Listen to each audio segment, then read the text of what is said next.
is WTF Nation Radio. WTF Nation Radio. WTF Nation Radio.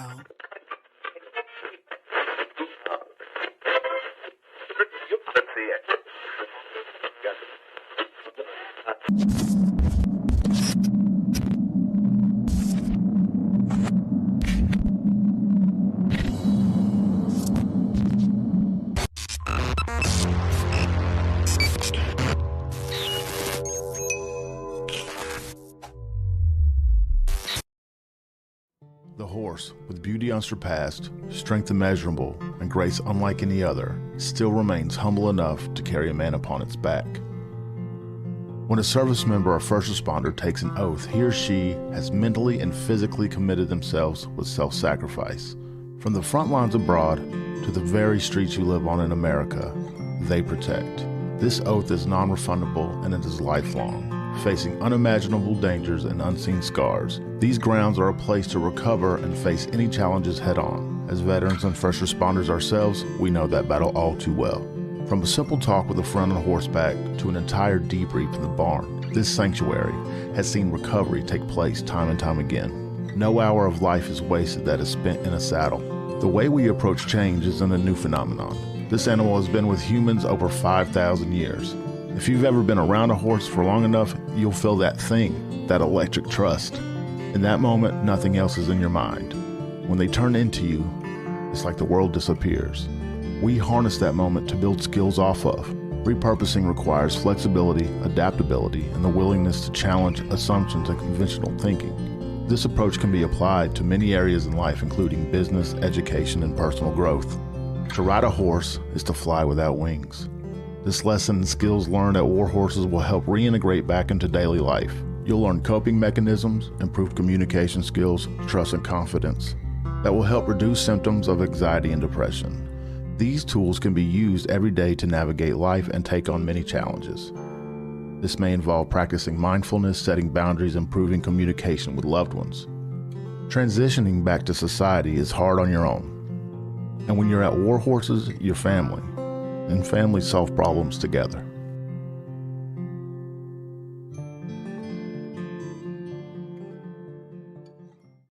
Everything stated on WTF Nation Radio is to be considered the opinion of the person that stated it, and not an official representation of WTF Nation Radio or U.S. Army WTF Moments. Price does not include tax, title, or license. Some assembly required. Each item sold separately. Batteries not included. Objects in mirror are closer than they appear. If conditions persist, contact a physician. Individual results may vary. Keep out of the reach of children. Avoid prolonged exposure to direct sunlight. Keep in a cool, dark place. And please enjoy the show. Shots.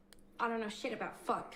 Sometimes when I wipe, I'll wipe, and I'll wipe, and I'll wipe, and I'll wipe 100 times. Still poop. It's like I'm wiping a marker or something. The voice of U.S. Army, WTF Moments. This is WTF Nation Radio.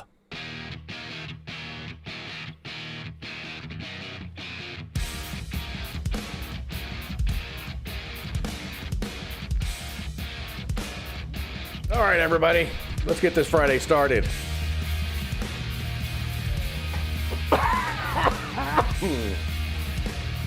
Woo! All right.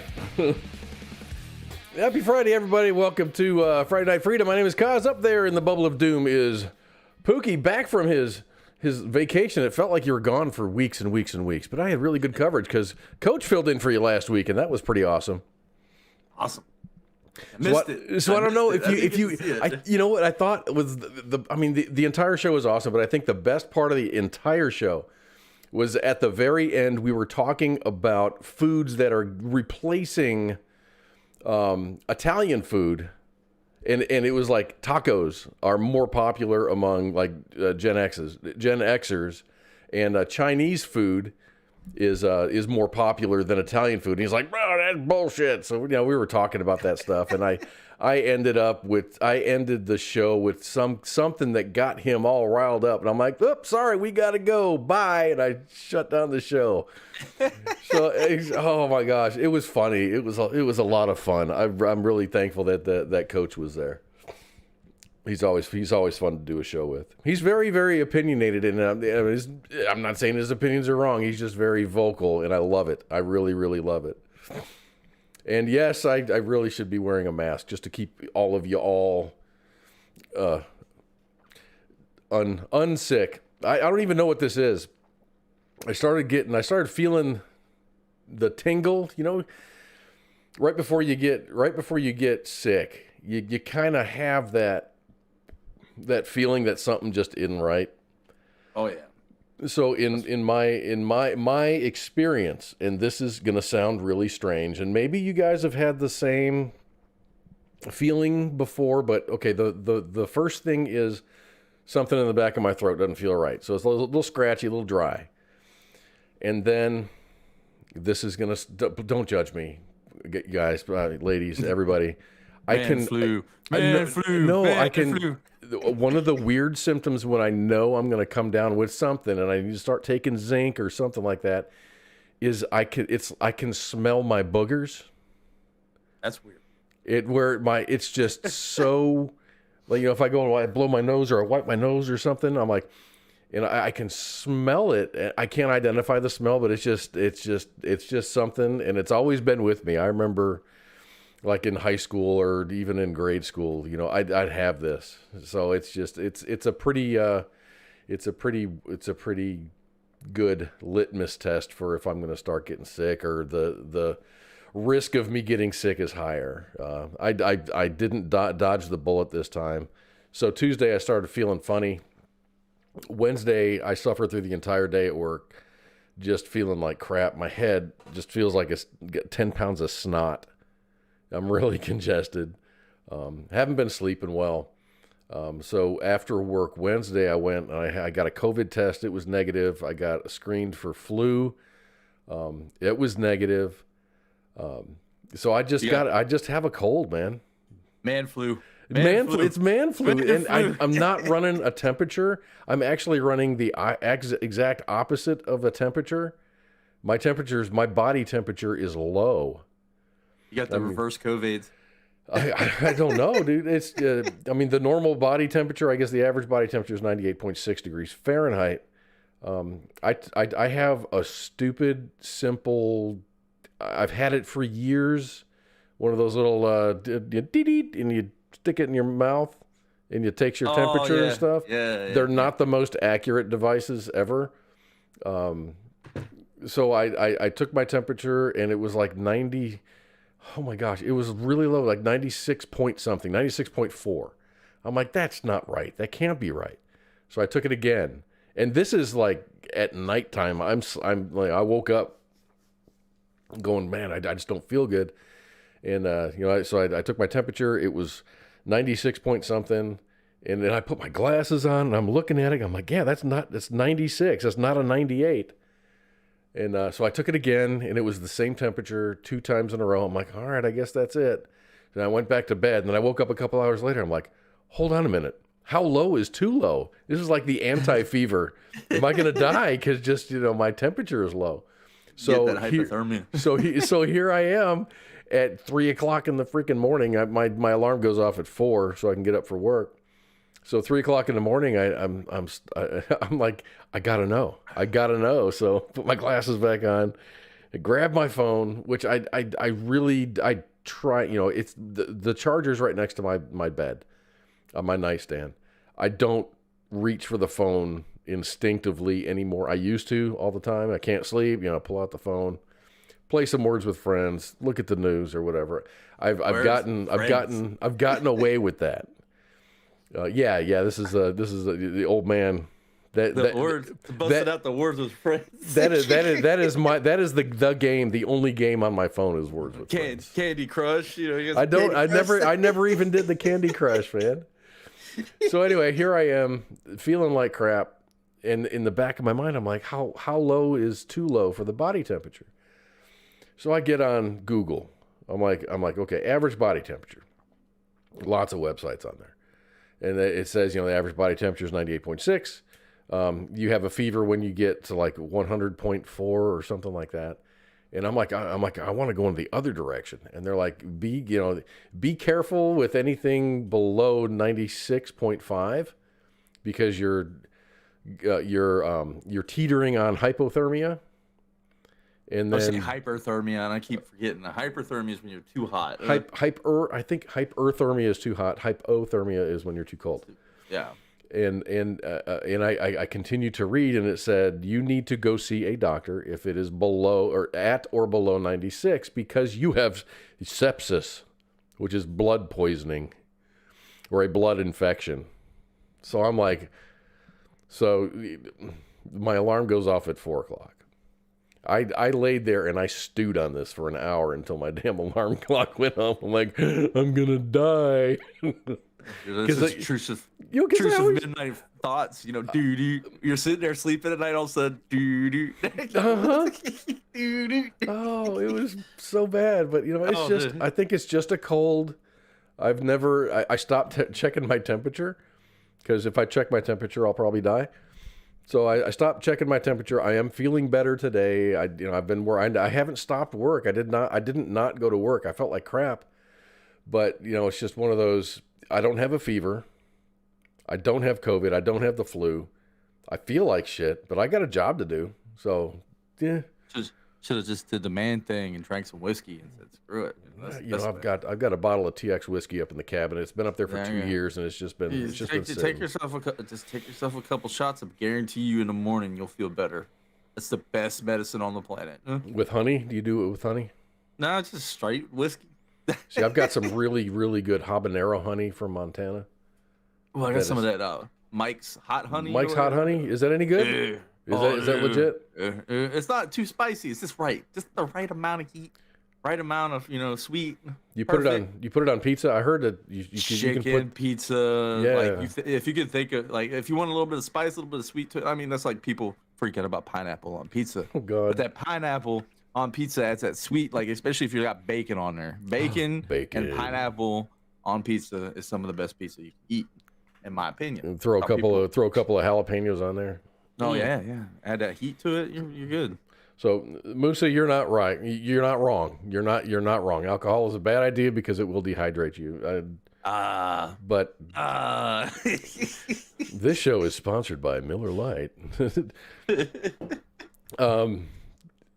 Yeah, you are absolutely right. I do drink an obscene amount of water, though. So I am very good as far as the hydration goes. My daughter always texts me. She's like, "Dad, hydrate or die." Oh, dear Lord. You're right. You'd learn that in basic. Drink water. So here we are. Today's the 21st day of April, 2023. Oh, made it there. We made, dude. I mean, the year is moving right along, and it just goes one shit show after another. You check out. Oh, I got my fucking anybody. Okay, if anybody here is here in Texas, especially anybody in the San Antonio area, you've got like 45 minutes, and I don't. You're probably not going to do it. I just wanted to let you guys know that that's not it. This is it right here. May Cryer is doing a meet and greet up at the Leading Edge Archery Center, which is in Bern, Texas, which is extreme north, San Antonio, or if you get to New Braunfels and just head directly west, you'll hit it.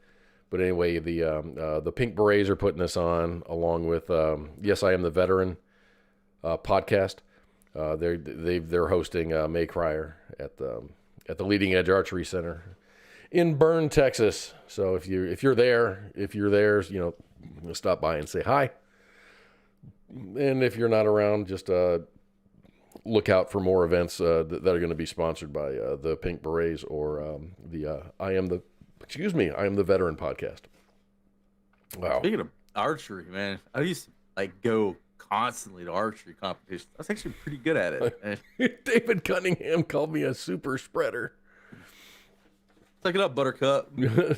Oh, I have sucked it up. I have sucked it up. Actually, during the week, I was putting out in our team chat so we communicate together. I'm like, dude, I'm not fucking feeling it.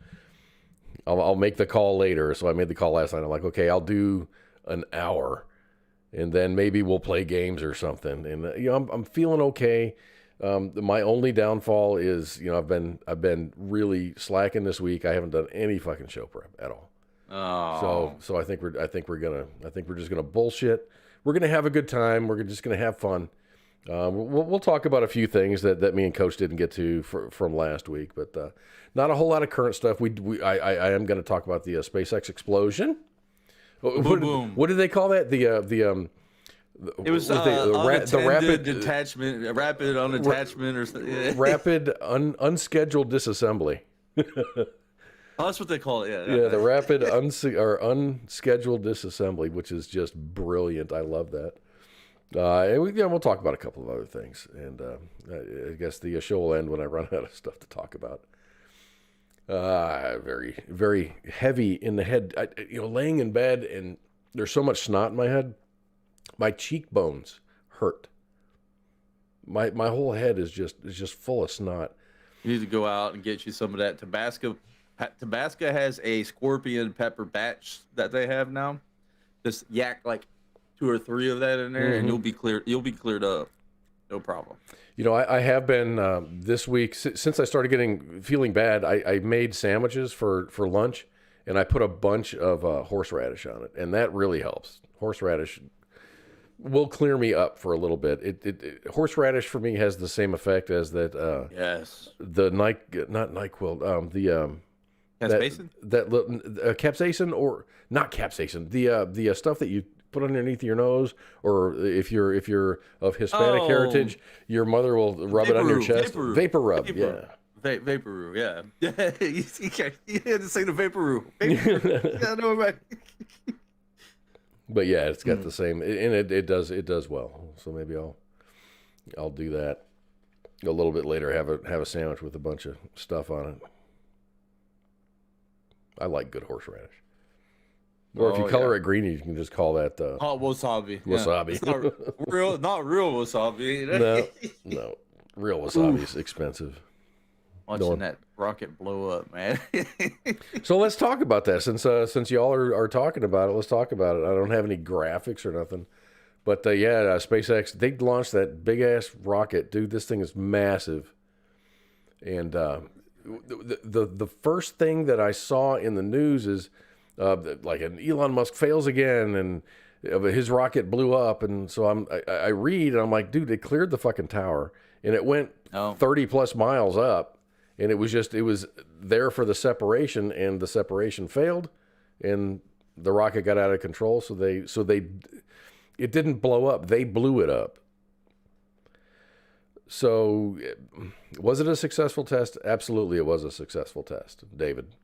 I think the test went well. I think they learned a lot by that. I mean, I'm in the business of experimental flight, so yeah, you do tests and you fail more than you succeed, and I think they're going to learn from their lessons, and I think in a couple of months you're going to see them launch again, and it'll be successful. I hope it's successful. But this thing is huge, dude. It's got like 33 rockets on it. I'm looking at a video of it right now. I was just going to try and see if I could share it so everyone can see it, but I'll just count the rockets here. 1, 2, 3, 4, 5, 6, 7, 8, 9, 10. That's on that side. 10 on the other side. 1, so we're up to 20. 3, 4, 5, 6, 7, 8, 9, 10, 32. 32 rockets, it looks like. And this thing is massive. Like, you're looking at it on a picture like, oh, it's this little rock. This thing, holy shit. It's big. It's the biggest rocket they've ever launched, and it was a successful flight because the engineers said if it clears the tower, it's considered a successful flight. Because they didn't expect to get this far this soon. They've only been developing this for a short time. Oh, SpaceX has made NASA look like child's play at that point. I don't know if there's a graphic representation of all of SpaceX rocket launches since their first launch till just recently. Right? Are they dwarfing? There's a point where it's just like rockets. Like it seems like almost every day are going up into space, and they're landing them back down on the Earth, refueling them, reattaching whatever they need to back up in the sky. And they're not launching from one site; they're launching from Cape Canaveral, they're launching from Boca Chica, Texas, they're launching from Edwards in California. They're all over the place. I think I thought I saw a news story that says that the government, our government, is relying more and more on private industry for their space launches. It's cheaper. It's cheaper. You don't have some government agency, weighing down and stuff. Do you think that we might consider a U.S. space shuttle as backup? As backup for what? I think that yes. I think that I don't know for sure, but I think that you got the launch one on. Look at all of that.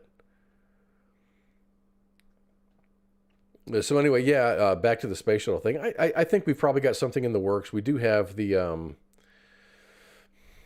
what is that? The other shuttle, the little mini shuttle that spends years and years and years up in space and then it comes back ISS? down. The ISS? The Dragon? It's the little itty bitty space shuttle that goes up and spends 1,000 days up in space and then it comes back. It looks just like the space shuttle.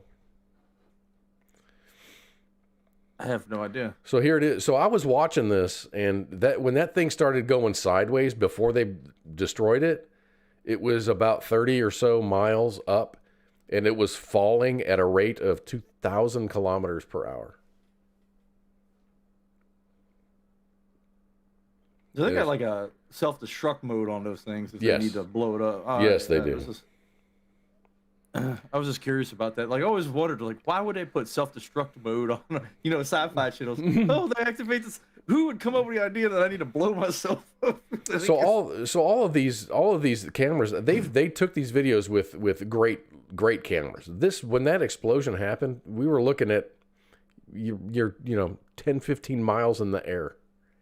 It's gone, and they must have really good cameras. But a lot of this.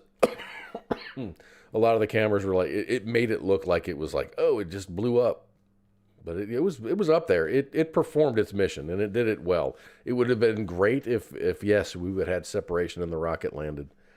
I don't even know if they expected it. I think that their thought was they had a 50-50 shot. So I don't think it was a failure. I think it was a success. Anything you can pull data from to prove your product at that point. It's like taking your car and crashing into a wall to see what will happen at that point. Huh? You'll learn the data from the crash dummies. You'll learn everything on there. I'm pretty sure has some sort of gauge or sensor on it. Huh? Oh, there you go. You're right, David. It actually got out of control. It did get out of control, and it stopped, and it all happened after the separation didn't happen.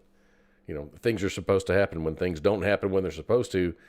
Other processes still try to do their jobs, and they're prevented from doing their jobs. So what you saw happens.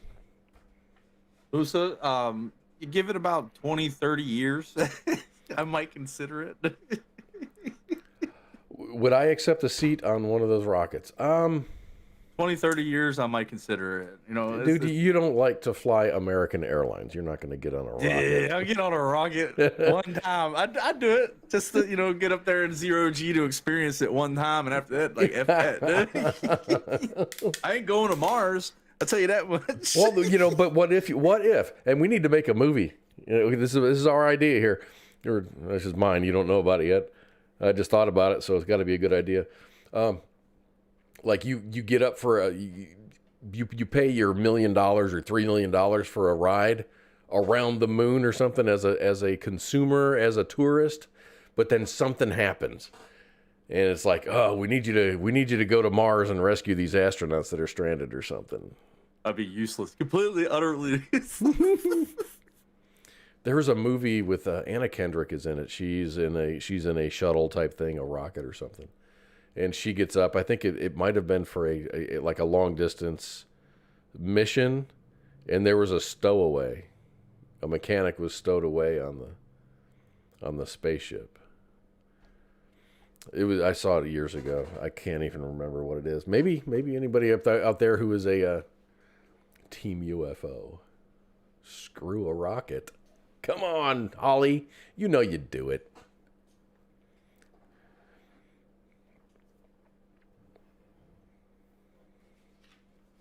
So we got shows coming up this week. Excuse me. We got a guest this week. It's going to be on Pop Culture Warrior. He was actually going to have like not a no show, but not a big show. So it went from a no show ish thing to a kind of a big show. Sorry if I start coughing here. That they got he's got Berto Colon is going to be on Pop Culture Warrior this Tuesday. Berto is known for his appearances in Conviction and Orange is the New Black. He plays Cesar. So he's going to be on Pop Culture Warrior this Tuesday. All shows do start at 2000 hours. On Sunday we have the Sports Bar. Monday's the Monday edition. Ice is back this week. Pop Culture Warriors on Tuesday. The Smoke Pit, as always, is going to be on Wednesday. Sergeant's Time is back because Monday edition is back, and that's on Thursday. That's Sergeant's Time. That's it's military stuff. And the senior sergeant is talking. He's dropping that knowledge and stuff on some of the most current information coming out of the military. I think he'll talk about. If you guys saw on the main page today, the handicap spot that was taken down, and it was, I think, a first sergeant, a commander, a company commander, and a first sergeant was names were put up there. Then they blacked out. They painted over the. they painted over the handicap spot. Oh dear Lord! I was witnessing that real time on the Twitterverse. Oh no! So a lot of the comments that I saw were like, well, maybe they had taken a commander and first sergeant's parking spot and then made them handicap spots. Maybe we're just seeing it in reverse. And I'm like, oh, that's interesting. But I didn't see all that. But I heard that it has been remedied. But I think ICE is going to talk about that on Monday. And then we're back to Friday for Friday Night Freedom. And here we are. I really, really promise I will be more prepared next week. I haven't had the energy. I get off work and I'm just like, fuck. Eat dinner, sit down, and another good thing this week, and I'm really glad it came out this week. I think Tuesday, season 6 of Better Call Saul dropped on Netflix. So that was cool. I mean, solid ass 1 hour episodes. I haven't seen season 6 yet. So it got me interested in the whole Breaking Bad thing. So after season 6 is done, I think I might go and watch Breaking Bad all over again. Have you seen any of the Breaking Bad or Better Call Saul? Nope. No, highly recommended. Everyone tells me to. It's like one of those things. Like after the whole Game of Thrones fiasco. It's nothing. It's nothing like that. Game of Thrones is painfully slow up until it's not. This is kind of give it an episode or two to set the stage, and then it takes off like a freaking rocket. It's awesome. Emily, what's going on? I remember you. You're coming from the Philippines. Happy to have you again. I like it when you drop in and say hello. Handicap could be a code word for broke. They might be profiles. Profile parking. So which one do you like? Breaking Bad or Better Call Saul? I like Breaking Bad from the beginning. And then after Breaking Bad was done, okay, the reason I got into Breaking Bad was it was a Christmas break. I get like 3 weeks off, 2.5 or 3 weeks off for Christmas, depending on when Christmas lands. And I was staying in town, so I had like, let's just call it 2 weeks to sit around and do nothing. So I was looking for something to binge. And one of my guys at work was asking me, or he told me, he goes, hey man, if you want something to watch, a really good show is Breaking Bad. And I'm like, I tried to get into Weeds. Someone suggested Weeds to me. Weeds was good, man. but I didn't get into it because it just seemed kind of hokey, and I was a little bit. I got an episode or two into it, and I didn't continue it. So I assigned that kind of stigma to Breaking Bad, and I never gave Breaking Bad a chance. Well, I had 2 weeks I needed something to do, so that I pulled that up, and I was hooked immediately, and I watched it all. And then I needed something else to watch, so I started watching. I think I watched immediately after Breaking Bad. I watched El Camino, which is like the final episode of the Breaking Bad seasons. And then I watched Better Call Saul. Better Call Saul was a little bit slow starting out, but then it picked up, and I've just been hooked ever since. So I'm gonna hold Breaking Bad and Better Call Saul at the same level. I like them equally. Breaking Bad is good. I really wish maybe they'd say 10 years later and then relaunch it. Not relaunch it. Just say this is where they are now. What the hell? Who said Ozark? Ozark is really, really good. Ozark is is an awesome show. I didn't watch the last season yet. It's good. It's good. It doesn't suck. I watched the last season. I got on what I've been watching. It's called The Expanse. I didn't get into The Expanse. Is that the one where sci-fi? Yeah. Okay. The Expanse. Yeah, it's a sci-fi. I'm thinking there's been a couple of sci-fi ones that I've been. Is this the one that like the blue computer? The girl interfaces with the blue computer and like it tells her things and stuff, or it's like a presence. Is that a different one? No, this starts out kind of like your what's it like 19 like your Dick Tracy kind of like but in space kind of shit. Huh? So it's like a noir detective kind of thing, and then it gets like really deep. Like it goes really. I'm on season 4. I just started season 4 of it. I'm gonna give it another shot. I just wasn't. Maybe I wasn't in the right mindset. Oh, you're thinking about the girl blue computer, like the goo. That's what you're talking about, the weird gooey shit. Yeah. I don't know what they got. Yeah, I got you. Yeah. Like she allows herself to get infected so they can communicate with this other entity, and it was just weird. Weird. I liked it. Yeah, Musa, check out Better Call Saul. I think it's worth it. It's worth it. Give it an episode. Give it 2 episodes. Give it 2 episodes and make a decision. All right, so that's done. We did that. Throw that away. We talked about May Cryer, who was Rosie the Riveter. She's going to be in Bern, Texas, until what time is it? Oh, she's got about another 25 minutes there. Chances are, if you're not there, you're not going to be there. So we're done with that note. And we talked about the Breaking Bad stuff. Let's see. So there was Breaking Bad. We talked about Ozark, Yellowstone. I haven't seen an appreciable amount of Yellowstone. When I go and see my parents, my mom is always pushing Yellowstone on me, but I don't have Paramount, and I'm not going to pay for Paramount, so I'm not going to see the rest of it. 1883 was good. Yeah, and that's what I've heard. It's just like everyone got hooked on Yellowstone, and it's like all of these other prequels, spin-offs and whatever, make it really, really good. I know that they, down here in Fort Worth. Never watched Yellowstone, but 1883 was good. A good series. I watched. I was like, oh, that's pretty dope. I didn't realize it was connected to the whole Yellowstone bullshit. I was like, Oregon Trail kind of shit. I will. Hey, what's up, Branko? I thought I saw you say hello earlier, and I did not say hello back just because I was talking, and then I forgot about you. I forgot about that. You stopped in. What's going on? Yeah. You need an oxygen tank? I'll go get you an oxygen tank. Oh my God, that'd be like an old man thing. The little shit. Look like Hector Salamanca sitting in a fucking wheelchair with his ding ding bell. Yeah, if you watched Breaking Bad, you'd know.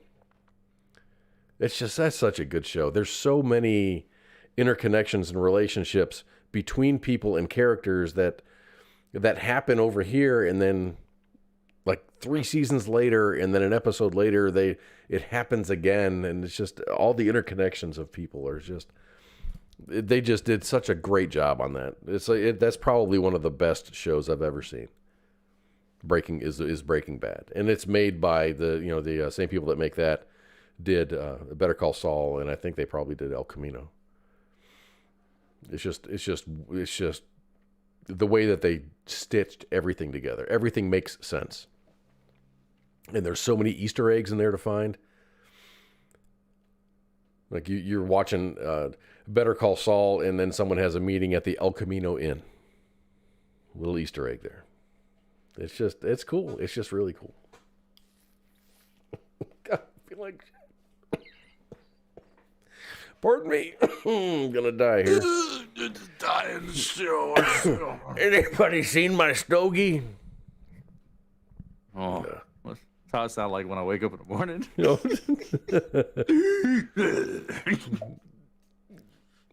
Smoke entirely way too much. You got any plans for Cinco de Mayo? We got Cinco de Mayo coming up. I've got some extra stuff. So you're gonna see the little background here kind of change. We're gonna do a little bit of what do they call that, ethnic God, I can't think.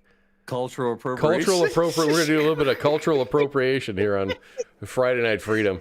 And I think what we talked about in the chats was are you going to be a little extra for Cinco de Mayo? And I'm like, well, I'll be a little extra. So I'll be a little extra for Cinco de Mayo. That's in a couple of weeks, dude. We're almost at the end of April, so that's what, 2 weeks away? 3 weeks away? That's what I was thinking. Look at my calendar. 2 weeks away. Is it 1, 2? Yeah, that's 2 weeks away. 2 weeks away from today, you'll see Kaz be extra for Cinco de Mayo. All I can tell you is you can buy a 6-pack of mustaches at Party City for like $5. Oh, yeah, I totally need to buy a mustache. Yeah, I know. I mean, maybe not. It would be kind of funny on top of a mustache on top of a mustache. A mustache on top of an awesome mustache and beard. Oh. So let me see. What did we talk about? We talked about our upcoming shows. You can catch them. I'm stalling for time. I really am stalling for time. We do have shows 6 nights a week. You can catch them on Sundays, the Sports Bar, Mondays, the Money Edition. Pop Culture Warriors on Tuesday. Smoke Pit is on Wednesday. Sergeant's Time is on Thursday. And Friday Night Freedom is today on Friday. It's just, this entire week has been just a blur. One day just bleeds into the next. I don't know what day it is. Man. And this is my first 5-day work week, because we had like Easter, and then before that we had a 4-day work week, and then there was another 4-day work week because of something or another. So this is like the first full week that I've worked in weeks. Lots of weeks. It's horrible. You get out of shape. Working is getting in shape. You once you're in it, and it's just like a daily beat down, and then you do things and stuff, and you start changing that schedule, and things just get all messed up. Rosie the Riveter, she's in Burn, Texas, and let me see, what's this one? Oh no, China. Check this out. The Taiwan morale patch. Taiwanese citizens are rushing to buy a patch worn by members of their... So bad. Dude, check out. There's a lot of copycats on eBay. But I want one so bad. I saw it and I was like, I need that. These patches are actually worn by the Air Force that mocks Chinese President Xi Jinping amid the escalating tensions between the island and the mainland. So that's the tensions between East and West Taiwan. The patch shows a Formosan black bear, which is native to Taiwan, holding Taiwan's flag while punching Winnie the Pooh, which Chinese dissidents have increasingly used to mock Xi during his supposed resemblance to the fictional teddy bear. I think it's amazing. The patch has the word scramble at the bottom, which appears to be a nod to the Taiwanese Air Force's efforts to combat nearly daily incursions by the Chinese military in recent months. Chinese censors have increasingly cracked down on the images that compare Xi to Winnie the Pooh. And I just don't think that they're, I just think that they're just complaining. Last month, a horror film that features Winnie the Pooh was scrapped in Hong Kong and Macau. They didn't show the new Winnie the Pooh movie there because they're sensitive to Chairman Z. Look at that motherfucker.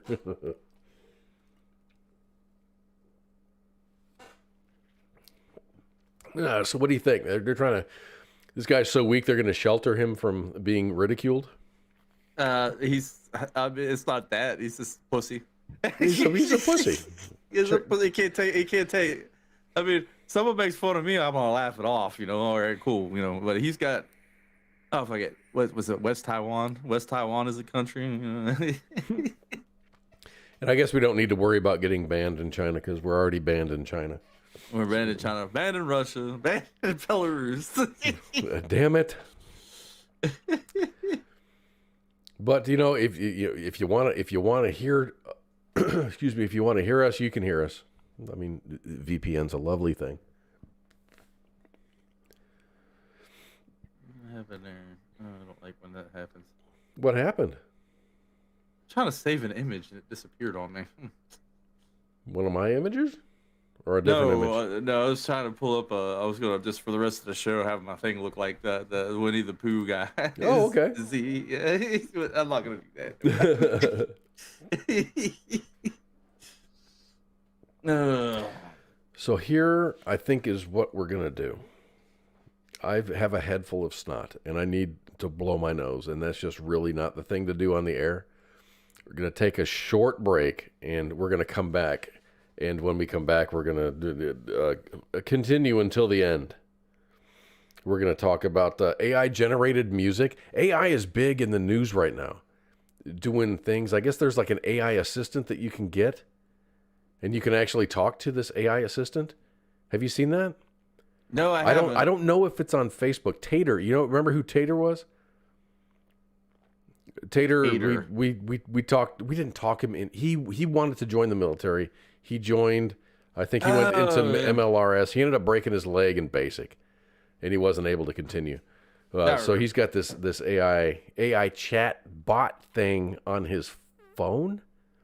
That would no. Nah, it's just to get crazy. Yeah, so we'll talk about that AI making music. Daylight savings time actually came up for a vote in Texas.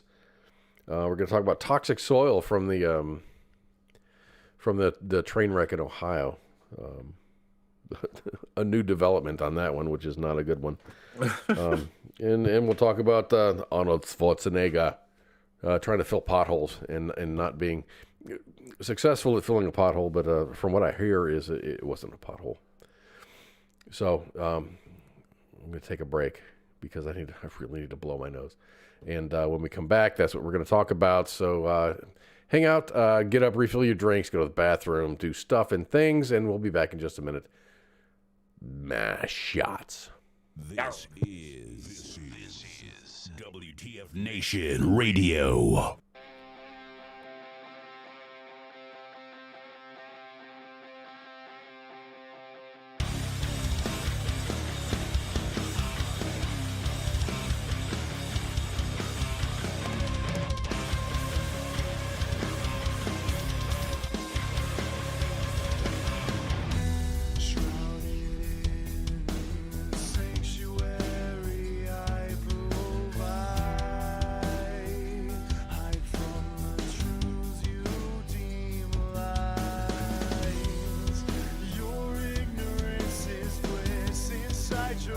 It's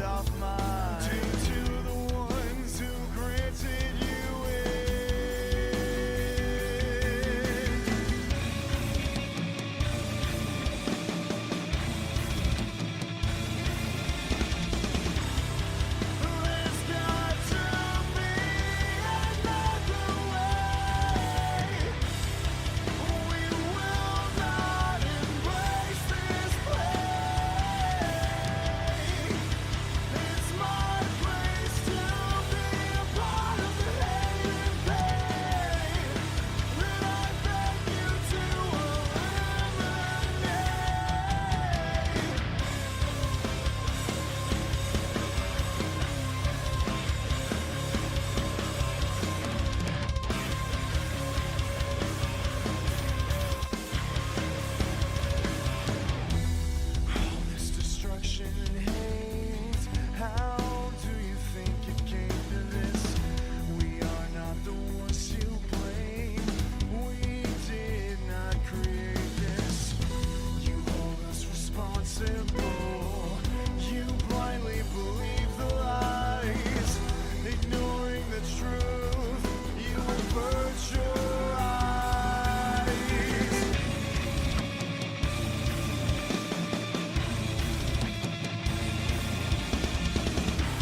WTF Nation Radio.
The voice of U.S. Army, WTF Moments. This is WTF Nation Radio.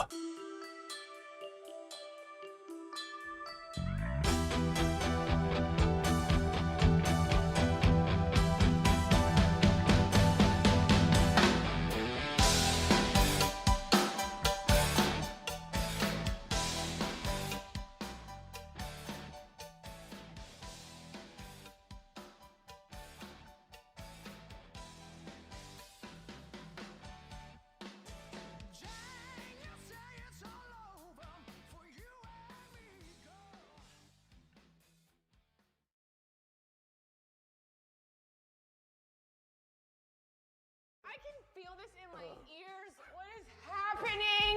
The voice of U.S. Army, WTF Moments. This is W.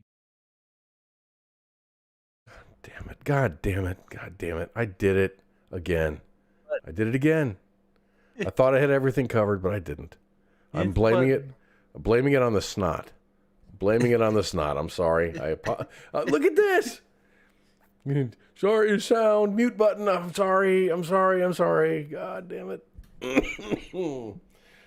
Kaz isn't feeling well, so sorry about that. Anyway, I was just saying that I like chopping stuff up and finding like funny clips and then morphing that into a what do they call that? A stinger. So that's what I did. I can feel it in my ears. That was taken from a Hot Ones episode. I forget who was eating the hot wings, but she could feel it in her ears. Do you like the super hot stuff? I think you're like immune, aren't you? Yeah, I'm borderline immune to it at this point. The Carolina Reaper, scorpion peppers, the whole 9 yards. At this point, I'm gonna probably die from having a stomach. What was it? The stomach ulcers, an ulcer and stuff. You'll be eating Tums and shit for the rest of your life, but you can handle that capsaicin. That don't bother me none. Yeah. Reaper So, peppers. you know, I'm not into the painfully hot stuff. It's got to be a flavorful. If it's hot but it tastes good, then I'm good. I'm down with it. But when you start getting into habaneros aren't really flavorful. They're hot as hell. No, habaneros have a flavor to them. They do have a flavor to them. Or maybe when you're at your level, habaneros. They're like sweet to me. They're like kind of sweet. The orange ones, man, dude, I touch those things. I'm just like, don't touch anything else. They don't bother me none. That's my favorite Tabasco sauce. Actually, is instead of with the Tabasco peppers, they use habanero peppers and do the same thing. It's good. Mike Braithwaite says the hotter the better. Lips have to be numb. If I eat something too spicy, I'll get the hiccups, and it's just embarrassing. See, I like that. I guess it's the endorphin rush you get from. I've heard about that. I have heard about that. You and you're like, oh yeah, your whole body's like, yeah, this is good. Kind of makes you feel alive, right? Like the Carolina Reaper, the first time I had one, I couldn't feel my body for like 30 minutes, and I was like, this is dope. I can't feel my knees. I can't feel my hands. My back doesn't hurt. It's great. Well, the thing is, everything else hurts. It's kind of like major pain, where you stomp on your foot. Let me show you a little trick. Take your mind off that pain. Here, eat this Carolina Reaper. But yeah, so right before the break, I talked about the things that we're going to talk about for the rest of the show. And this other thing, and it's amazing to me that this has to come to legislation. And it's also amazing to me how a states' rights, I'm big on states' rights, how a state can decide to do something, but they need permission from the federal government, from Big Daddy, to make it come true. It just seems to me that, if a state decides to do something, guess what? State's going to do something. They're going to make something legal. I don't care if it's abortion. I don't care if it's abortion or the time zone or guns, smoking, alcohol consumption. 10th Amendment. Yeah. Simple as that. So the Texas House has taken sides on one of America's most polarizing debates. Maybe you're in one of these states that do adhere to daylight savings. So the Texas House has decided whether to continue changing the clocks twice a year and ditch daylight savings time altogether, or stick with the later daylight permanently. The representatives' overwhelming verdict says stay on daylight savings time and move forward. The chamber voted 136-5 on Tuesday to give initial approval to House Bill 1422. No one cares what the number is. The antiquated practice of springing forward and falling back, changing our clocks twice a year, is frustrating to many Texans. Senator Metcalf said, I believe that we should stick to a time and not switch it twice a year. The idea is far from becoming a reality, though.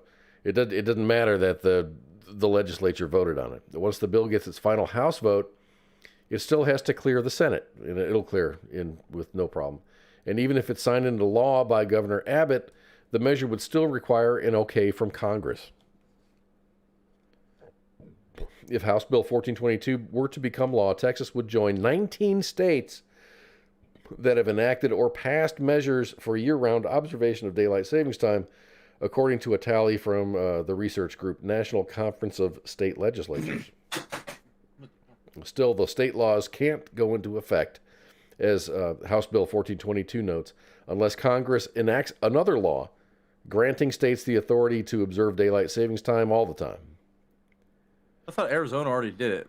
Arizona has done it. I was really pissed. I was in the field. We were in Arizona somewhere down the south border doing border stuff with the DEA, and it was during daylight savings change in Texas, where I was there from Hood, and we didn't observe it because we were in Arizona, so we didn't get like an extra hour of sleep. We just kind of went about our business.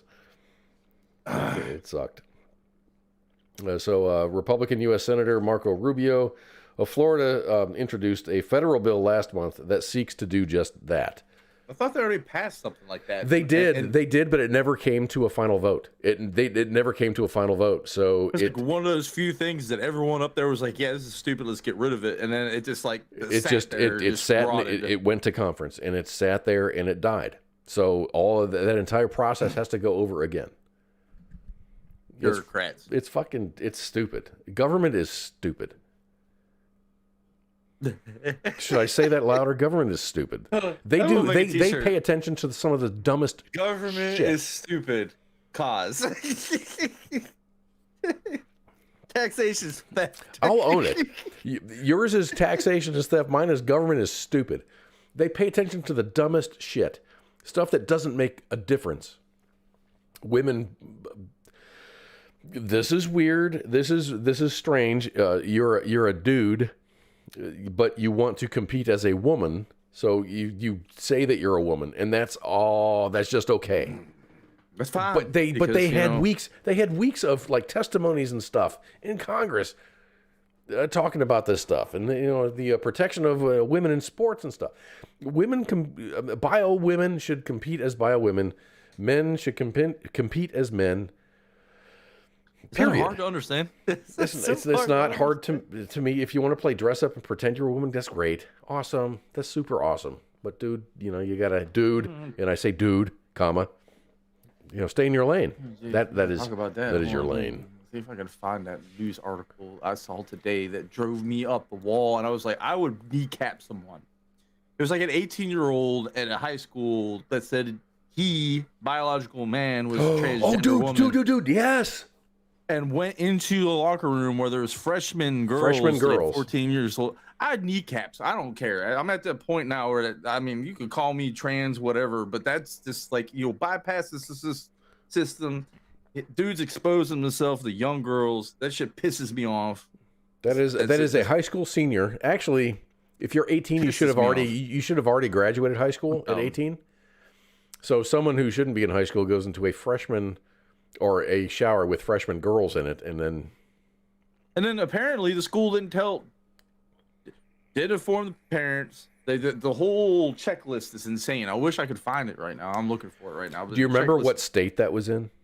Oh, I think it was Washington State. It might have been Washington State. That doesn't surprise me a lot. It was all over my feed earlier today. I'm not saying it's right. I'm just saying I'm not surprised. It's just okay.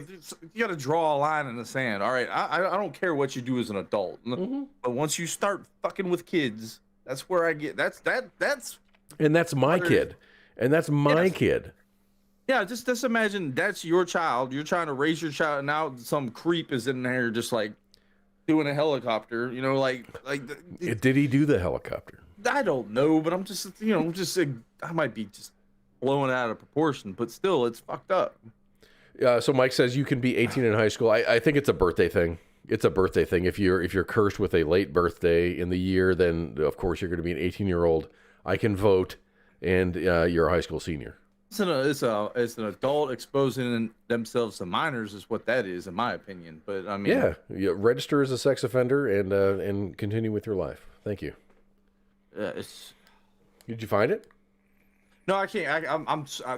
That was earlier today, so I got to scroll through 24 hours of 3 billion tweets. So you're on the Twitter. Can we find you on Twitter? No. No? Okay. And that's fine. That is completely fine. I'm just asking. Me, you can't find. Well, actually, you can find me, but I don't really, my main personal account doesn't really get on that. Do you have a persona on? Yes, I have a persona, and I'm gonna leave it at that. The people who know who I am know who I am. Because there's too many creepy people out there to be doxing, and that's all I need, So I'm not sure how we got from daylight savings time to pedos in a shower with girls. I think you mentioned something along the lines. I don't know. Daylight savings. That was a weird derailment. It really was. I gotta find that. I need to document these just to see our thought process and how we go about things. Chicago's a shit show right now. What about Biden? Biden and the Hunter Biden thing? Oh, I saw that. It started out earlier, I think. There was a whistleblower with the IRS. Yeah, is that the one? Applied for whistleblower, but now it's turned into something along the lines like these 50. That I just saw. Hold on, let me see if I can refresh this. It's like 50 some people from the security, whatever world or whatever it was like they signed a thing saying the Hunter Biden laptop thing was Russian disinformation, and they all lied about it. And oh my God, more shit going on. Oh, dude, where's that? Just call it Hunter Biden laptop is Russian disinformation. I'm not. Oh yeah. Secretary of State created a hoax and got 51 intelligence officials to claim Hunter Biden laptop was Russian disinformation. Right, but all that was false. It wasn't a Russian. It was like a CIA. It was a CIA op. But I mean, the laptop's real. Yeah, the laptop's real. I don't. So let's see, Heath. My state is charging me a penalty for not paying a tax that they admitted that I had never owed. But I have to pay the late fees for taxes that I didn't owe. Taxation theft. I dealt with Virginia for so long. Virginia's horrible, man. That's got to be so confusing because not only do you have, and it's more confusing, I guess, in Ohio. Ohio was the most convoluted tax form I had ever had to file. I'd sent them every single one of my LESs, every single one of them, because I was a Texas resident from the day that I signed up in the military, the day that I got out, and they were trying to hit me up on, I guess it was vehicle property tax or some crap like that, because I had switched my license plates over to Virginia because, hey, I can't get to Texas to get my plates registered, so I'm not dealing with that, and you're allowed to do that. So I got the Virginia plates, and they tried to hit me with all these taxes. So that's property. So you have to pay property tax on your car. Yeah, and that's a Virginia thing. But I sent them all my LESs proving that I was in Texas, and I've never got a letter again from them. There was a story that I don't have. I was going to tell it last week, but there was a sergeant first class that won the lottery, won like $150,000. Sergeant First Class Gary Williams. And this is on April Fool's Day, too. So March 31st, April 1st. He checked his numbers from the previous night's Virginia lottery drawing. His numbers matched up, making him the winner of $143,553 in the Cash 5 with Easy Match drawing. The drawing was on the 31st, but he didn't find out until the 1st. He told his son. His son thought he was bullshitting because it was April Fool's Day. Best day to win the lottery because no one will believe you when you say, hey, I won the lottery. So he's a U.S. Army recruiter from Fort Belvoir. And he says his plans are to put the winnings toward his retirement. He bought his winning ticket at the Woodlands Exxon in Alexandria, about 8 miles south of Washington, D.C. So the Virginia lottery automatically withholds 24% in federal taxes and 4% for state taxes. Woodlands Exxon. I'm doing the math on this. He said Woodlands. The Woodlands Exxon in Alexandria. Those are two different places. I'm confused right now. Yeah, it's called Woodland Exxon in Alexandria, about 8 miles. The Woodlands Exxon. No. In Alexandria. It's like I lived up in that area for a good minute. I know you did, and that's why I kind of wanted to mention it. It's just like, holy crap. I've probably been to the Exxon a million times. Too, so even though Sergeant First Class Williams is in the military, his state of residence, his actual residence is elsewhere. He doesn't have to pay taxes on his military income. But as far as the lottery winnings, yes, he will have to definitely pay the Virginia taxes. The Virginia taxes, which is just horrible. It's so it's 24 for federal, which is federal, and then 4% for state taxes. And I tried to look up municipality tax or city tax for Virginia, and I couldn't find anything that says, we're going to take 1% or 0.5% of your income. I don't think they do that. I don't know if they do. It's a solid 8% across the board. I think the way it works is like the counties and not the municipalities, but the counties take the tax, and then they like split it with the state somehow. I don't know how that works, but Ohio was weird because I paid federal, and this is right after I came back from Iraq. So the first $72,000 that I earned that year were tax-free federally, but Ohio doesn't give a fuck. So I had to file state, I had to file federal, I had to file a municipality addendum to my state taxes, and which is after the fact. I didn't know I needed to. They let me know that I needed to, so I ended up having to, pay some money out. But it was fine. I'm still alive, and taxation is theft, and I fucking agree. So we talked about daylight savings time.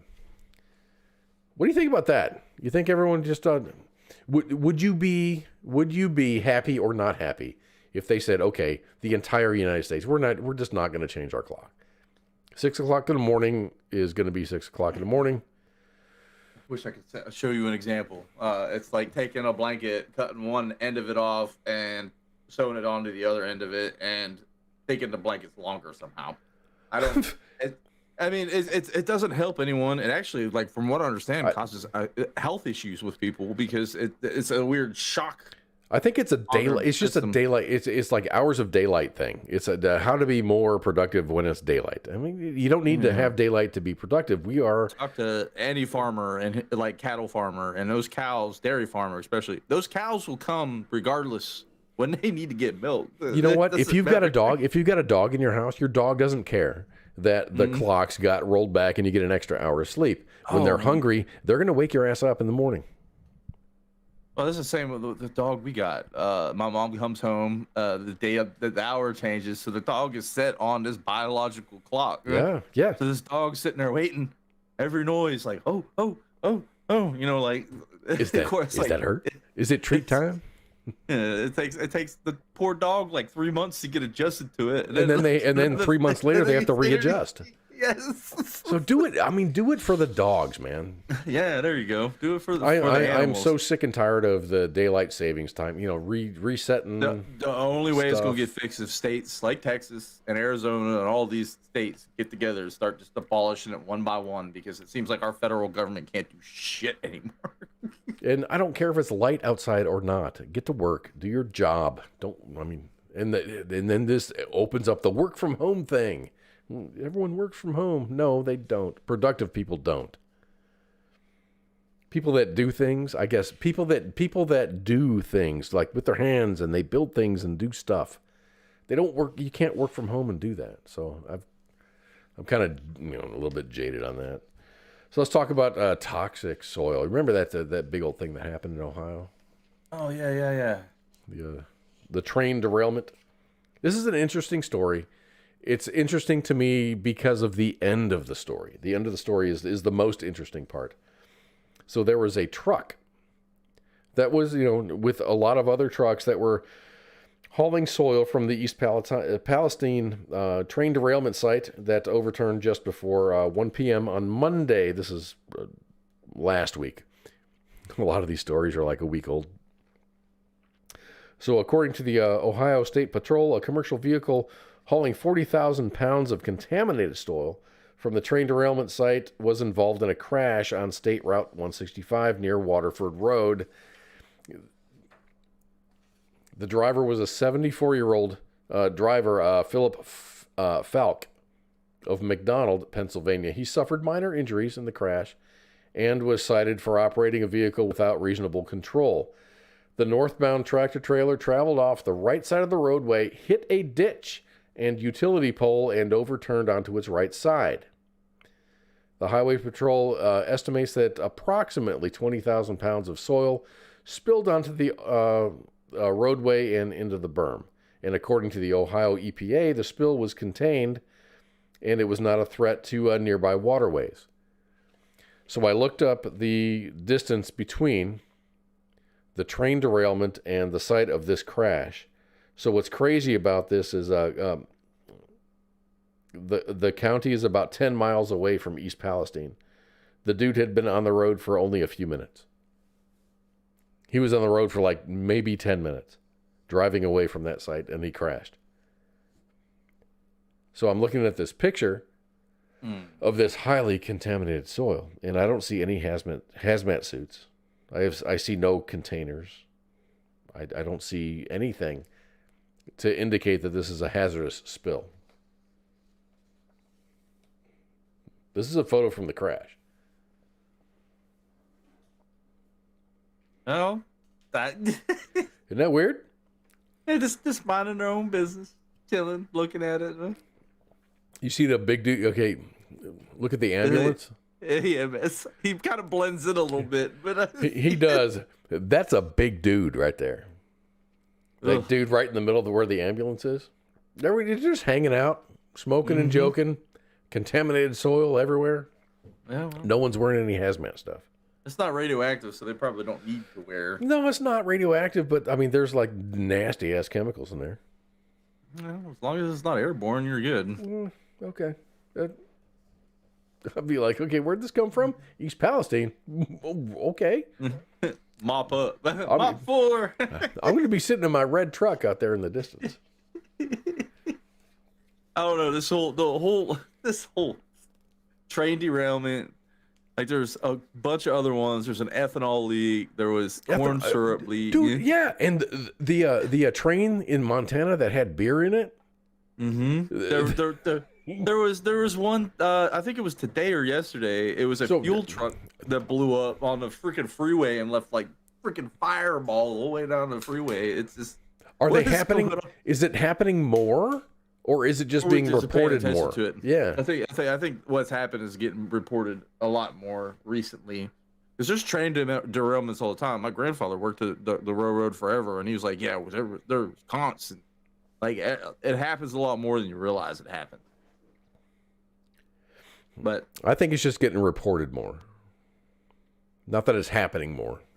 just the whole Palestine thing kind of pissed me off. You know, there was a chemical factory that was burning about a week ago too that no one was talking about. It was just spewing black smoke up in the air. It was a plastics chemical company. And I'm not trying to like big dick anything, but I mean this shit happens all the time down in Houston.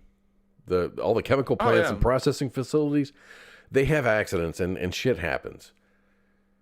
And fires happen and things happen. This is just the anniversary. There was it's an anniversary of a fertilizer plant that blew up down in West Texas. Fucking leveled the entire city. Oh, I know exactly what you're talking about. It blew up and like leveled everything. It was like 19 something, like early 1900s, wasn't it? No, this was recent. This is within 20 years. It's probably within 20 years. There was one at a port down there in Texas that happened in like the 1900s that just like it killed like 1,000 people. It was like fertilizer on a boat, caught fire, kaboom, blew the whole place up. Woo! Yeah.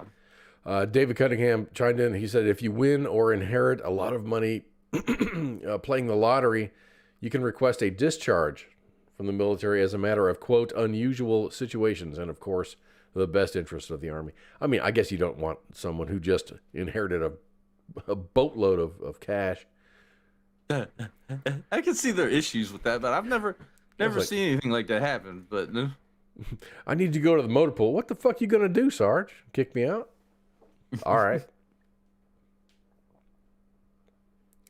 Pete Buttchug isn't really doing anything about it either. No, this dude is so like a fish out of water.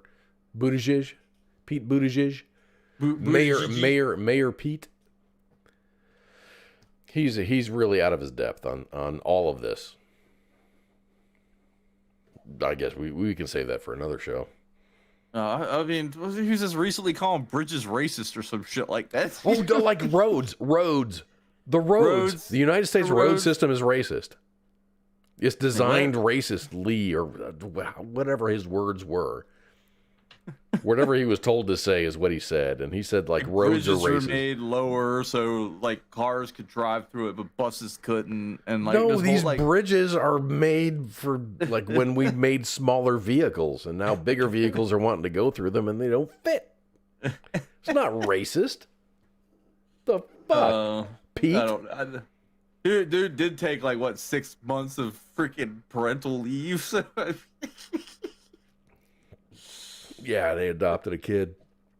He and his husband. Captain Wayne Baconator, dude. Quote of the night: dude is straight up durr. Racist, but everything's racist. I think that term gets thrown out so much that it's I mean, racism sucks, dude. If you're a fucking racist, it fucking sucks. But the word "you're a racist" or "you're a Nazi," that shit has been thrown out so much over the past, I don't know, 4-6 years, that it's lost its effectiveness. Years ago, "you're a racist" used to mean something. Now it's just like, "you're a racist" means, okay, what did I say that upset somebody or some group? You're anti this. Am I? I don't. Nowadays, nothing makes sense. I can't wrap my brain around none of it. No. So AI. Do you have any AI in your house? Alexa, no Alexas, or? Well, I wouldn't even consider it Alexa or Google or any of that. Yeah, that's more of like a response thing, unless it's got Chat GDP built into it now. Have you ever had your phone respond to you without you even talking to it? That happens to me a lot. Well, my Google Mini does that all the time. It'll just like, I'll be saying something, we're like, well, da, da, da, da. I'm like, all right, thank you. I say thank you to it because, you know, when they take over, they'll remember that I was nice to them. Yeah. They'll be like, don't kill that and one. I do. Every morning when I wake up, I say, like, "Hey Google, good morning," and then it'll tell me the current weather and then the top headlines. And then by the time I'm done listening to it, my coffee maker's going, and then I get in the shower and then take care of my business. So it's just like it's a process. It's just so I kind of know what's happening. But I think AI, there's like chatbots. You can like download chatbots. It's not like a you can have a sex doll. You can have like a robot in your house. It's like you just have this little virtual thing that you talk to. It's something that you have a conversation with, and it's an AI chatbot that is it learns based on what you talk about, and it talks back to you as a human would. And I think that's just freaking creepy to talk to a computer. And when we talked before,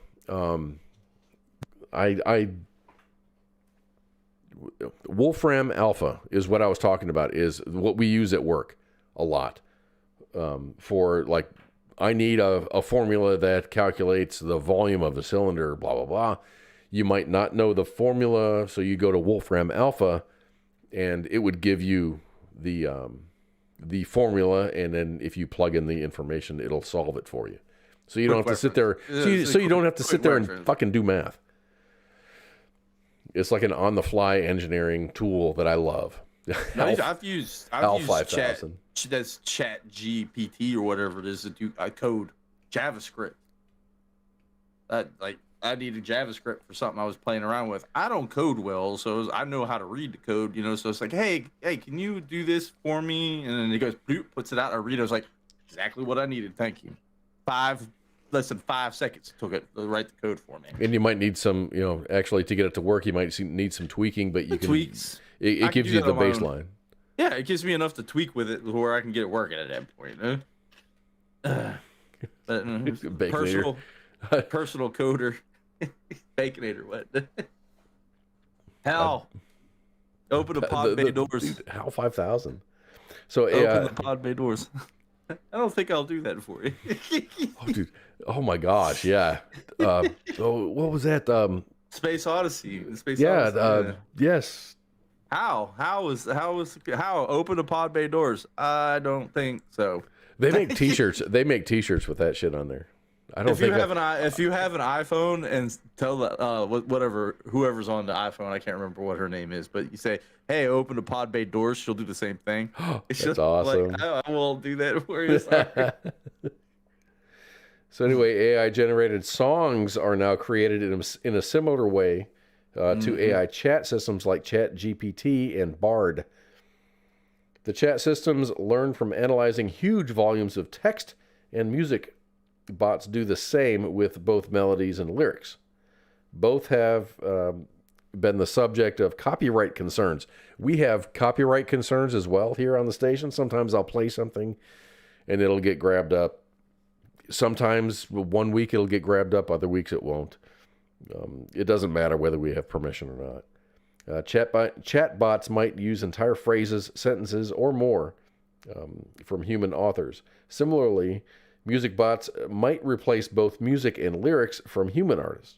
A growing number of AI-generated songs are being uploaded to Apple Music and Spotify, and the music label UMG, Universal Music Group, said that these involve a breach of copyrights. Some of these songs are AI-generated, and they cover existing songs or existing lyrics.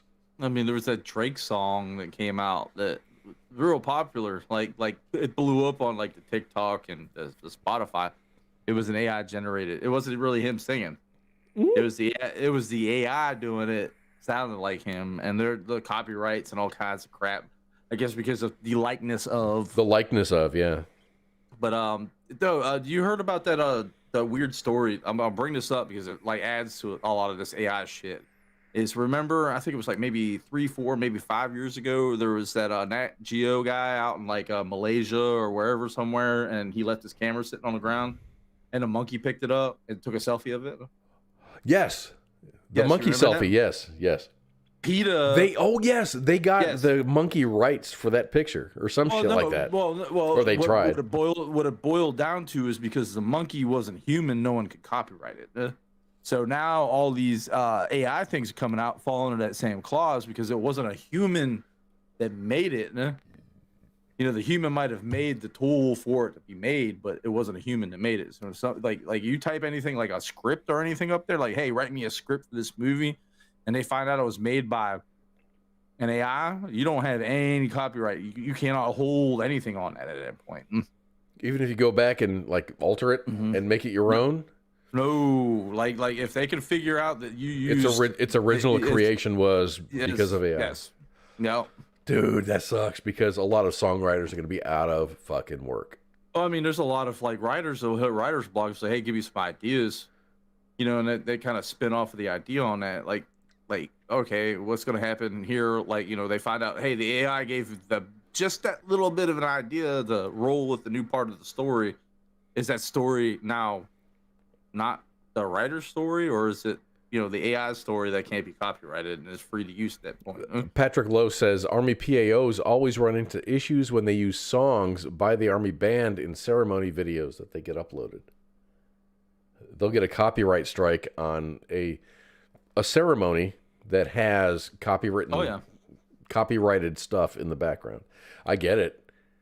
Because even if I play stuff, DCIM. we've had for example, Peyton Howie.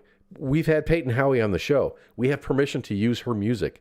This was before she kind of blew up, and she's in Nashville. She has a lot of stuff in Nashville and in Houston. Now, when I play her music, I get a copyright strike because of her music, because I used her music. I get a copyright strike when I use "Assuming We Survive" music. Even though we've got permission, and this was way before they became a signed band and they tour across the world, I can't play their music anymore because they've been bought, and UMG owns their music in some way, shape, or form. Thing. It sucks. I don't understand.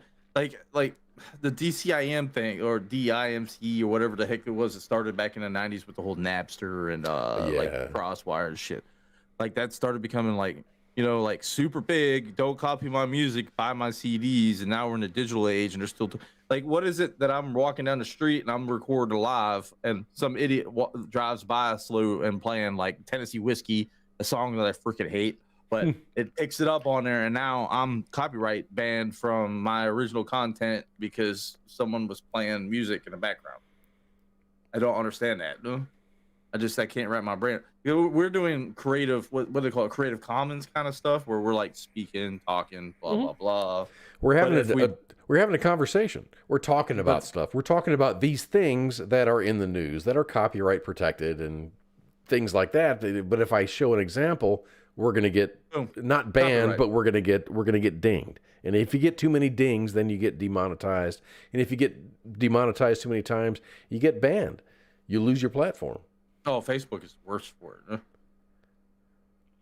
TikTok, I don't think TikTok even gives a shit at this point. They're just making money. So Patrick says cops are doing this to prevent videos of them getting uploaded. How so? It's blasting fucking music in the background, like Metallica. Oh, gotcha. Yeah, dude. If you play any Disney music or any Metallica, it's going to get copyright banned. I can show you the world. It's the band.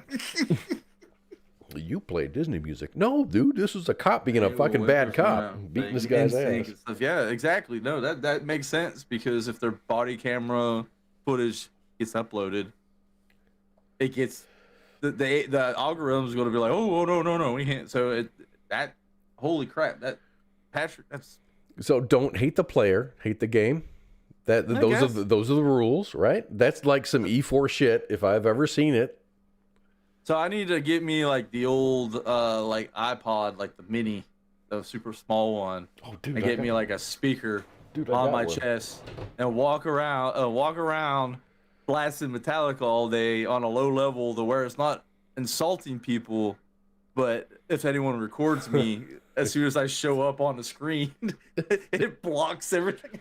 But then it'll recognize your voice or recognize the music and then tie it to your face. And then anytime they see your face, no, you can't do that. No. This is spooky. No. Oh my God, this is genius. Hold on, Isn't it great? Dude, I gotta write this shit down. Hold on. Patrick Lowe's gets a credit for that one. Oh yeah, no, but that just gave me tons of ideas. Gonna write that one down. So how are the roads where you are? Are your roads pretty good? They're shitty. They're shitty. Have you ever thought about going and buying a bunch of like asphalt in a bag and filling a pothole? Sometimes yes, but I know that my city will find the living shit out of me for doing it, so it's not worth my time at that point. I've done it as far as just buying several bags of play sand and then just filling it in and then knowing that it'll wash away as soon as it rains. A couple of times it's gonna go away. But Arnold, the governor, he made headlines after posting a video on Tuesday. This is last Tuesday. This was supposed to be a story that I talked about last week, but me and Coach kind of ran out of content. We didn't run out of content. We just had so much conversation that we ran out of all the rest of the content. So he was filling in a giant pothole that had been plaguing drivers and cyclists in his Los Angeles neighborhood for weeks. He tweeted the video, and it shows Arnold and someone else using a packaged asphalt cold patch material to repair the road in the Brentwood area. Today, after the whole neighborhood has been upset, I really can't do Arnold. They've been upset by this giant pothole. This has been screwing up cars and bicycles for weeks. I went out with my team and I fixed it, he wrote.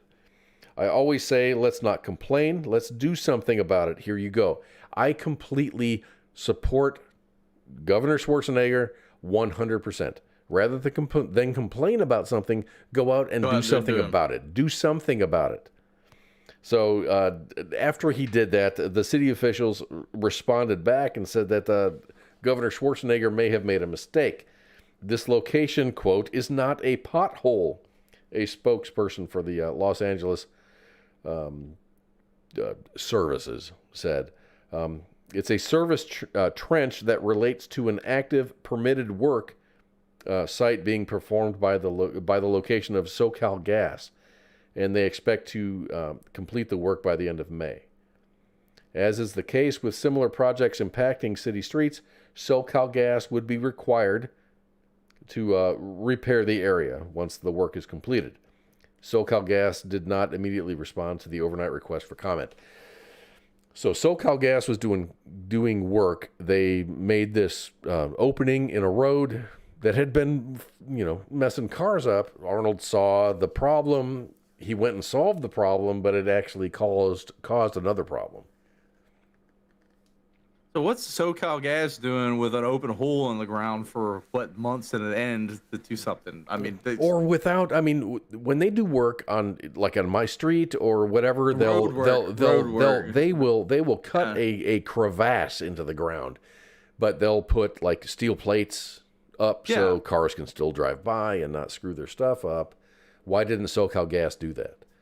So anyway, this story is kind of turned against Arnold in Brentwood, California, because what he set out to do, and dude, I think the dude's a badass. This is awesome.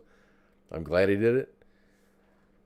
He's kind of getting raked across the coals because they're like, no, Arnold's wrong. We were working here. They should have had this shit marked, and if need be, closed off. People were running, from what I was hearing at the beginning of it, people were hitting this pothole. Hard. So they weren't. It's their fault then at that point. Huh? Like, fix your shit. Huh? Yeah. I mean, best case scenario, you could put some sand in it or something like that. But I mean, you see a pothole, you fix it. You hear this all the time. I hear this all the time. And some of these I don't want to get into the politics behind it, but the inner cities, that they ignore these things, and you get this, like, there was one where this autistic kid was going around fixing the potholes. When citizens get fucking fed up and they start fixing stuff, then the cities get pissed off. Yeah, they get pissed off. It happened in Canada a couple years back. There was this park, and the elderly people were walking down this dirt trail, and he was worried about someone slipping and falling, so he built a set of stairs. And the city fined him because he kept saying, hey, the city, so we'll get to it.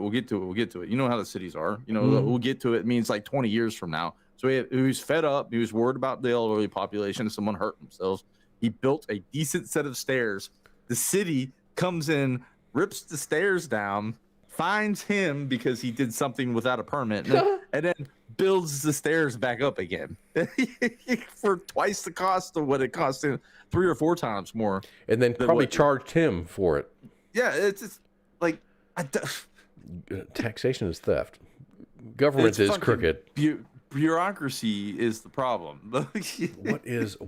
Oh my gosh! I've got it. Where'd it go? Let me pull this up here.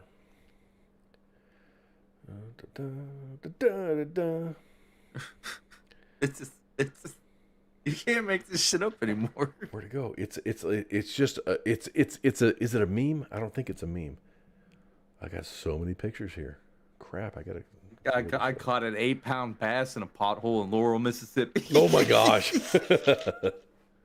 South Carolina. I don't know if you've been down 95 recently. No, not recently. It's been so many years since I've been over there. But going down 95, right around the Georgia border, and say probably about 100 miles north of the Georgia border, that whole road, I don't know if it was supposed to be federally maintained, the state maintains it, or whatever it is. We're doing 70 miles an hour down this road. All of a sudden, massive pothole. No way. On a fucking interstate. And it's like no plan. And they keep raising our taxes here in South Carolina. Oh, we're going to fix the roads. We're going to fix the roads. We're going to fix the roads. South Carolina had I think it was like $5 billion disappear from the freaking infrastructure budget. And no one knows where it went. Shit. Here in Texas, in North Texas, here at least, there's been a lot of complaints of, oh my gosh, you got to fix the roads. So now everything, not most everything, a lot of roads are turning into toll roads. So there's a Mexican construction company coming in and making this beautiful road. And I drive on the Chisholm Trail Parkway a lot. Dude, the traffic is awesome. The road is smooth. All the HOV lanes, which are, you got to pay to drive on the HOV lanes, the high occupancy vehicle lanes, are awesome. They're so well taken care of, and it's not expensive at all. I'm not saying that everything should go to toll roads. I think that the cities ought to be able to take care of their roads with the taxes that they collect. Now they go to other shit. So what about What about, where is this girl? Where is this girl at? I don't know where she's at. So my note says number 4, and I don't have a number 4 here. Number 4. Oh, here it is. Number 4. This lady. I'm going to call her the Jeep lady. The Jeep lady. A missing East Texas woman was found alive in a Jeep that had been submerged underwater. A fisherman reported a Jeep that she called deputies, and she was about 40 feet away from a Woody's Camp boat ramp. Photos from the scene shared by this news agency showed a black Jeep almost fully covered by water. Only a portion of its roof remained above the lake. Deputies arrived at the scene, as well as a local wrecker service. As the Jeep was being prepared for removal from the water, it was discovered that the person was still in the vehicle and they were alive. A woman who was listed as a missing person from the Longview Police Department was inside the submerged vehicle. With assistance from a local wrecker service, the fishermen, and Marion County deputies, the missing woman was safely rescued from the submerged Jeep. She was down there for a while. The woman, who has not been publicly identified, was transported to a local hospital in unknown condition. But she was down there for 2 days. In a Jeep. In a Jeep. But maybe she was just terrified. Maybe she was just terrified. Because, I mean, I'm looking at that. I'm like, you can open a window. You can smash a window. You can crawl out. You can swim, 20 feet to the shore. That's just weird. I don't know. She hit a curb and went hee.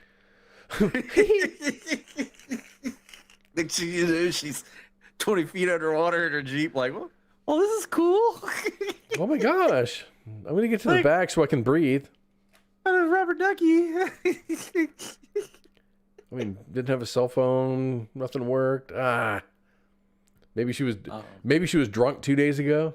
And now she's not drunk, and then she got found. She's sober. Yeah, she's sober. Now she's sobered up, right? So check this out. Avenged Sevenfold?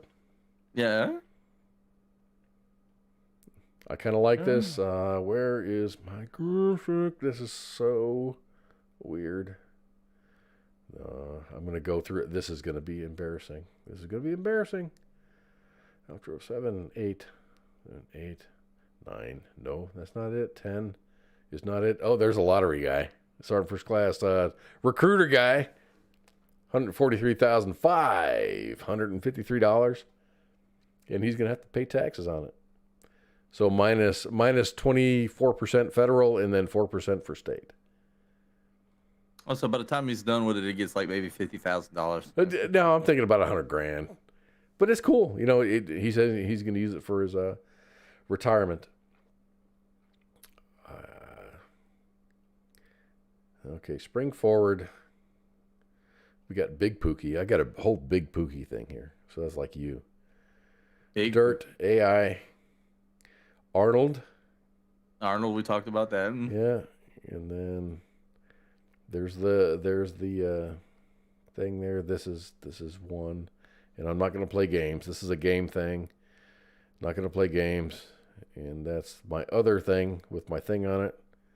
Your thing with your thing on it? Yes.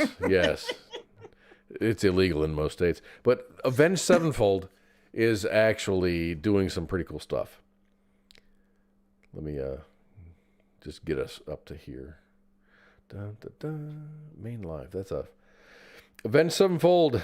Their upcoming tour, the band has launched Ticket Pass, which is a blockchain-based verification and rewards program for anyone who chooses to participate. It's free. It's eco-friendly, and it requires very few steps to make sure that you can acquire the tickets you desire. How many times have you gone to go see a big artist and their tickets are like way out of like control? Like we talked about Taylor Swift. Her tickets... from the onset, her tickets they started reasonably, and then supply and demand hit, and then all of a sudden her tickets went from $700 to $25,000. Avenged Sevenfold is trying to not do that. We're going to be breaking these passes into tiers over time and rewarding people who have been participating in buying merchandise, listening habits, music consumption, live events, and other metrics. For instance, if over a course of the year you have purchased a t-shirt, a vinyl, or have been to 4 shows, you're going to be able to upgrade your ticket pass, and it'll allow you to purchase tickets sooner than the others. That's cool. Dope. That's really cool because you get the actual dedicated fans get first picks on tickets. So stick with us, and Avenged Sevenfold is going to have like great stuff in the future. Taylor Swift is an alien. Is she really? I heard Taylor Swift was replaced. That was Miley Cyrus. Never mind. Miley Cyrus got involved in. She went through life. She experienced a lot of things. Taylor Swift is an alien. I don't think she's an alien. I think she has a very. She got herself from a benefactor, which is her father, who had very deep pockets, and he had his own recording studio. And that's about that. Just got lost on that AvengedSevenfold.io fucking NFT site. Yeah, isn't it cool? That shit is trippy. I went to look it up because it's like, normally with these blockchains, they have some sort of crypto coin that you can invest into behind it, backing it. Or an NFT or whatever. Yeah, NFT, something along the lines of that. But that AvengedSevenfold.io is like, woof. I didn't want to play with that. But I think it's cool, man, to reward your fans with that too. And as if you get to a certain tier, you spent 20-some years hanging out with a band or whatever it is, and you'd be like, oh, I want to sell it off at this price. Imagine if Taylor Swift did that. Oh, jeez. Well, she has a larger fan base, but to reward the actual fans, as opposed to just people who just buy up 10,000 tickets and then sell them at a premium. It kind of gets them out of the equation. So it makes concerts more accessible to the actual fans as opposed to the corporate fans. You know what I mean? Who's going to pay $25,000 for a fucking concert ticket? If I pay $2,500 for like a NFT that's going to let me, tier up as I straight up at the bat. So I'm only paying like maybe $150 a ticket. That'd be awesome. Like I love Iron Maiden. I'm a huge Iron Maiden fan. I think they're not going to do too many tours here in the future because if they're going to, they better do it quick. Yes, but no, like I'm saying, it's like back in the day that would have been awesome. Like I paid $2,500. I get my tier system, my VIP or whatever it is, and I pay cheap tickets. I'm not buying the trillion tickets. I'm just the fan taking me and a couple of my homeboys. Just. I like the idea behind it, though. I'm just laughing my ass off at the aliens reference. She's an alien. All right, everybody. I think we're about out. I'm out of gas.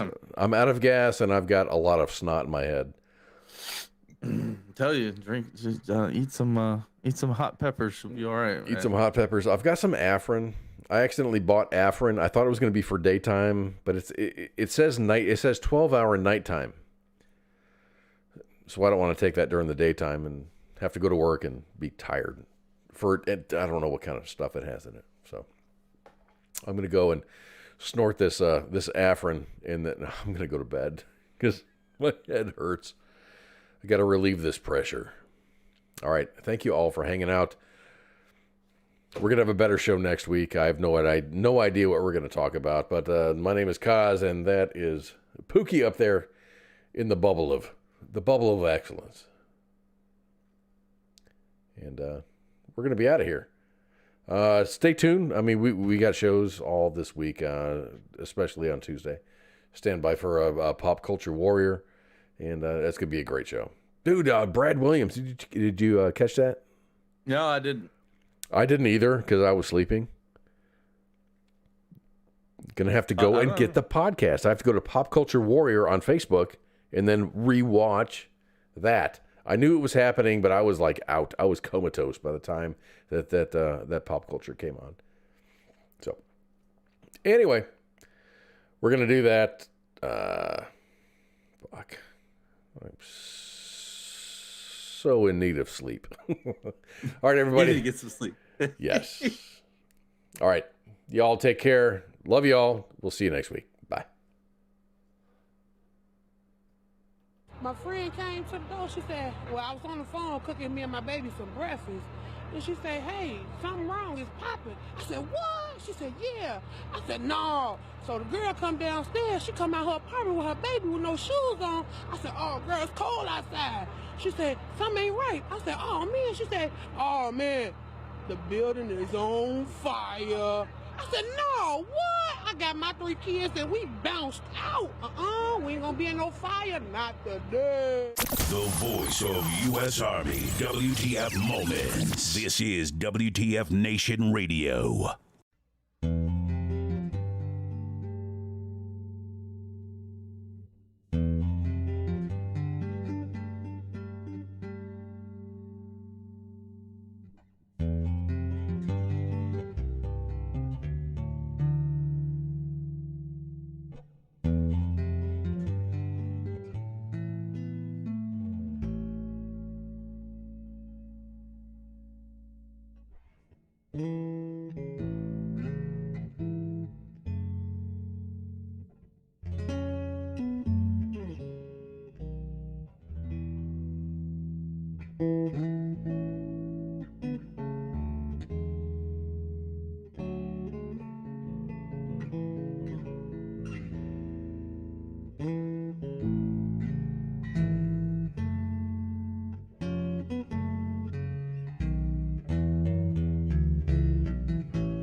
This is WTF Nation Radio.